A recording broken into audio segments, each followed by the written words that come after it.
প্রিয় ভিউয়ার্স, আজকে আপনাদেরকে দেখাবো যে আহ, বাজার মূল্য মাত্র 5 থেকে 6 টাকা।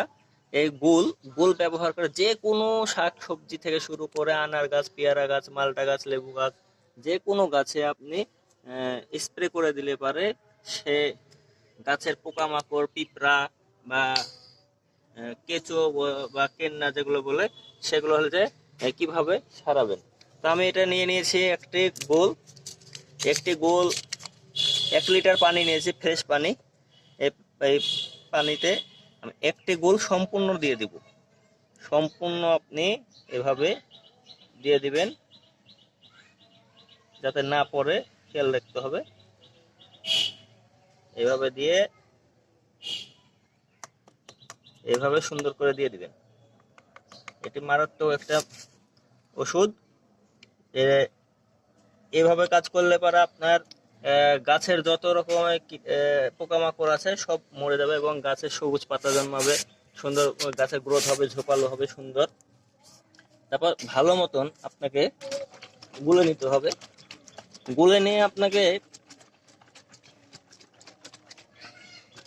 প্রায় আধা ঘন্টা রেখে দিয়ে তারপর আবার হচ্ছে ঝাঁকুনি দিয়ে আবার স্প্রে করতে হবে। এটা আমি এখন রেখে দিলাম।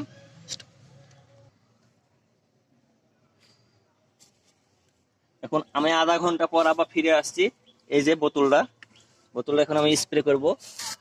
এখন সুন্দরভাবে আনার গাছ বা যে কোনো গাছে স্প্রে করতে পারবেন। এই যে আনার গাছে আমি স্প্রে করছি। ভালো করে স্প্রে করে দিবেন। যত রকমের পোকামাকড় আছে, কেন্নে, ছোট কেন্নে, কালো কেন্নে, লাল কেন্নে, কেঁচো, সমস্ত কিছু, মরিচ গাছও আমি স্প্রে করছি। ভালো করে স্প্রে করে দিবেন।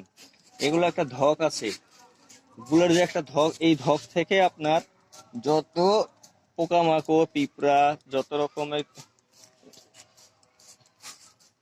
পোকা আছে মারা যাবে। শশি পোকা থেকে শুরু করে সাদা সাদা শ্যাওলা পোকা, যত রকম পোকা আছে। আর মাটিতে স্প্রে করে দেবেন। মাটি স্প্রে করলে পরে কি হবে, এখানে আপনাদের ছোট ছোট কেন্নে বা পিঁপড়া থাকতে পারে, সে পিঁপড়াগুলো মরে যাবে।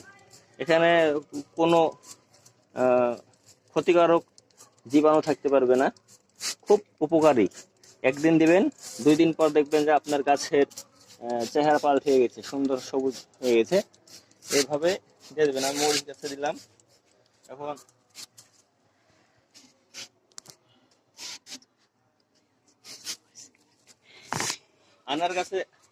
আনার গাছে দিব। এখন আনার গাছ আমি 12টা জাত লাগিয়েছি। 12টা জাতের ডোগা ভেঙে দেওয়ার পরে এগুলো দেখেন, এই যে